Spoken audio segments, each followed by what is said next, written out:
It's different at every single place. Thank you very much, Sig. Give it up for Sig! Now, let's start again. I'm Mauro, and I'm here tonight to make you laugh. The other night I was at a show where nobody laughed, and it was their fault. So let's see if you're a better crowd than the other guys the other night. I always say that we are gods. If you can see the t-shirt, we are. Every one of us. Do you believe in it? You are what? Yeah, that's true. We are creating this moment because we are gods. We create everything, every single moment of our life. And I believe I'm a comedian. I'm standing here. I don't know if you believe the same, but then you believe you are in a comedy show, so you should be laughing. Let me start maybe by making some jokes. I don't know. I have new stuff that I'm wanting to do, and so I don't know. Thank you. I don't know if it's gonna make you laugh or not. But I guess we are in the right place because I want to speak to you about drinking. Do you guys drink? Yeah. Everybody drinks alcohol, obviously, because everybody drinks other stuff. Do you enjoy drinking? Yeah. Do you enjoy drinking or drinking? Drinking. There is, yeah. The previous story is gonna relate to this a bit. I also used to enjoy drinking, but then there are different levels. Does anybody here enjoy drinking, getting up with an hangover the next morning? Or is that too much drinking? Too much drinking? Yeah, nobody likes a hangover. But everybody has tried one. Right? Yeah, I see somebody nodding. Morris is entering for everybody, so I guess everybody has had an hangover. And then there is waking up on the floor drinking, which is another level altogether. And I think if you did wake up on the floor, I still beat you, because my level is waking up outdoors. Have you ever had that? Have you ever been so drunk that you fall asleep outdoors and you wake up and it's suddenly daylight and you don't even know where you are anymore? And that's, I think that you wouldn't be sitting here if you had that experience. You would be standing here like me. That's, yeah. So, but I'm happy I gave up drinking now because yeah. Can you see that? That's why I need to use a stand now. And then, so you are good at pacing your drinking. You shouldn't drink everything in your first half of the lunch. Otherwise, there's nothing left for you for the second half, which is the worst half. The first half is the best one. You are with me on that, aren't you?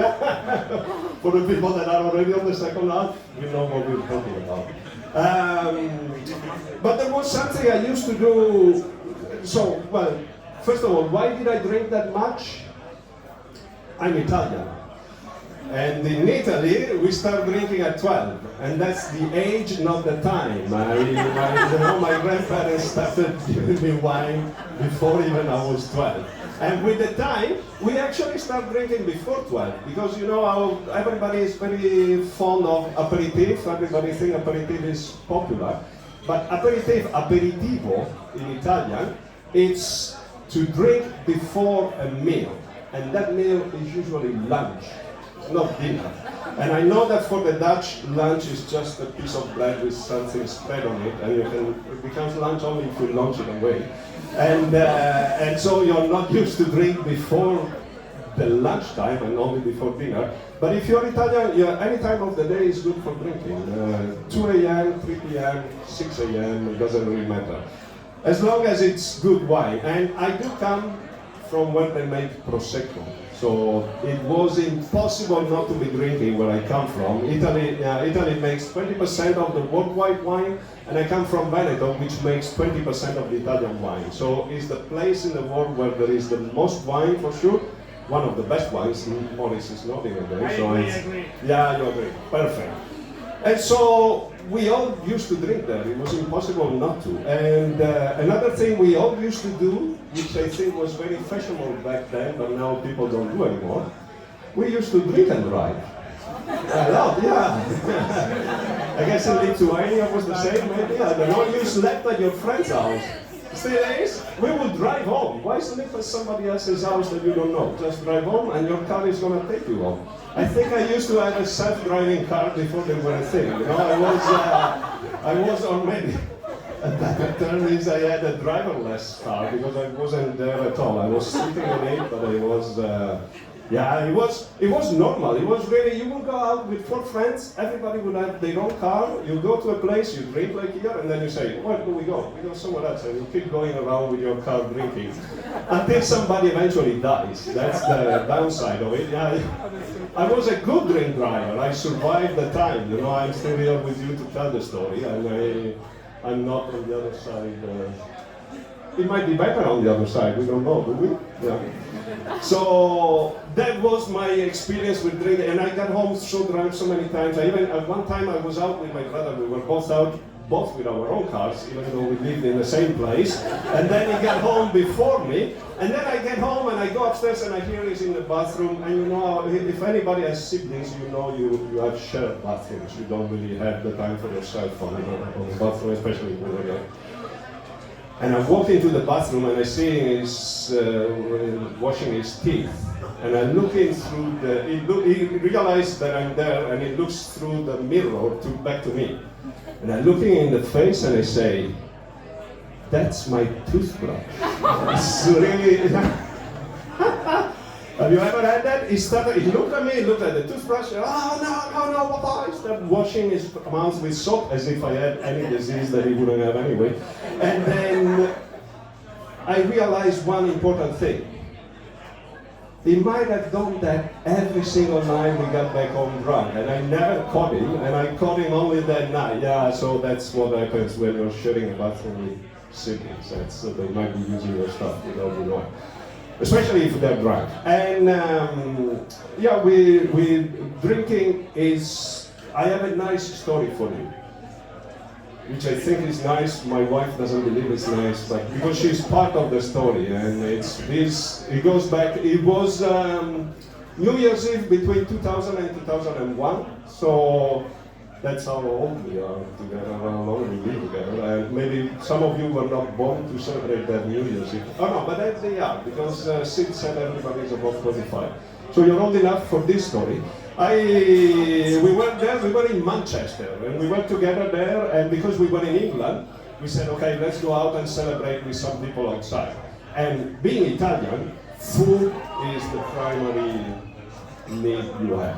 Food and then wine. Wine comes second. Even though we drink a lot, it's still second to food.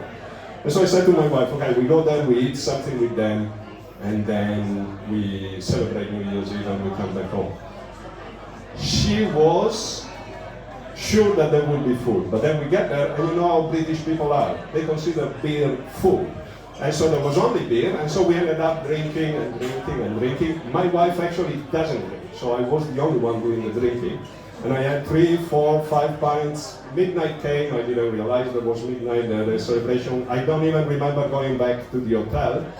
Other than in the morning I wake up, I go to the toilet to pee, obviously, and I'm feeling heavily hangover. I notice in the bathtub some of my clothes. And then I go back to I do what I have to do. I go back to the room and I say to my wife, girlfriend back then, great girlfriend, because she's still with me. I said to her, what are my clothes doing on the bathtub? And she looks at me and she said, don't you remember? I said, no, I don't remember everything. What happened? Now I'm going to tell you what she said to me. She said, in the middle of the night, you stood up on the bed, and then you got out of the bed, and you started walking around the room, touching the wall like this. It looked like you were looking for a door, it was dark, but then I followed you around, you were going like this and this and this, until you got to the corner of the room. There was the suitcase there. You opened the suitcase, and you started peeing in the suitcase. Now, try to do that with your Tinder date tonight and see where it leads you. First of all, they will be filming you. Luckily, 25 years ago, nobody had a camera on your phone. My wife didn't film me for sure. She said, I stopped you, which is incredible on itself, because she managed to stop me peeing. She walked me to the toilet, she threw the clothes in the bathtub, and she put me back to bed as a nice little boy who needed to rest. And that's the story, and the best thing of it is that last week we celebrated 28 years together, despite this story. Thank you very much.